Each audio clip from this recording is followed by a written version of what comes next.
Hello' and নমস্কাৰ সকলোলৈকে আৰু মই আজি আপোনালোকৰ লগত শ্বেয়াৰ কৰিবলৈ লৈছোঁ বহুত দিনৰ মূৰত মিছোৰ পৰা পোৱা মই বহুত ধুনীয়া এটা বস্তু। এইটো হৈছে বেডশ্বীটৰ সেট আৰু ইয়াত দুখন কুচন আছে, এনেকৈ ৰেডিমেডে আহিছে আৰু এয়া আছে ডাঙৰ ডাঙৰ সাইজৰ দুটা পিলো কভাৰ আৰু এটা কিং সাইজ বেডৰ বেডশ্বীট। আৰু এইকেইটা মোৰ ছোৱালীজনীয়ে দেখি মানে ভাল পাইছে যে পাৰা মা পাৰা সোনকালে কৈ আছিলে। এয়া আছে কিং সাইজ বেডৰ বেডশ্বীট আৰু এই সকলোবোৰ মোৰ ফালৰ পৰা একদম ভাল লাগিছে আৰু এইবিলাকৰ প্ৰাইচ হৈছে মাত্ৰ 570 টকা গোটেইখিনি মিলাই।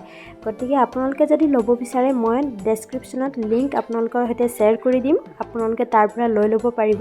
আৰু এয়া হৈছে মোৰ বিচনাত এই বেডশ্বীটটোৰ ফাইনেল লুক আৰু আপোনালোকক কেনেকুৱা লাগিছে জনাব কমেণ্টত। যিহেতু মোৰ বেডটো কিং সাইজৰ নহয় সেয়েহে মোৰ বেডটোলৈ এই বেডশ্বীটটো অকণমান ডাঙৰ যেন হৈছে, কিন্তু একো অসুবিধা নহয়, আমি সকলোৱে জানো। আৰু যদি ভাল লাগিছে তেন্তে মোৰ চেনেলটো ফ'ল' আৰু ছাবস্ক্ৰাইব কৰিবলৈ নাপাহৰিব।